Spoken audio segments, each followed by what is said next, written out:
మసాలా అంతా వీటికి పట్టేంత వరకు అయితే కాసేపు అయితే ఫ్రై చేద్దాం. ఒకసారి అయితే చూద్దాం.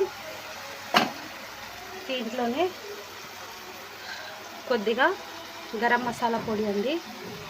ఆల్రెడీ మనం గరం మసాలా వేసుకున్నాం, కానీ గరం మసాలా వేసుకోవడం వల్ల మంచి టేస్ట్ అయితే వస్తుంది. మనకి మటన్ కంటే ఎక్కువ టేస్ట్ అయితే వస్తుందండి.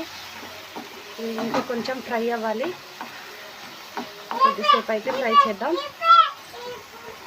ఇంకా కొంచెం ఫ్రై అవ్వాలండి. మనమైతే కొద్దిగా లైట్గా వాటర్ కూడా వేసుకోవాలి. చూసారు కదా, ఇదైతే చక్కగా ఫ్రై అయ్యేంత వరకు అయితే ఫ్రై చేద్దాం. మసాలా అన్నది బాగా పట్టాలి. Mushroom masala curry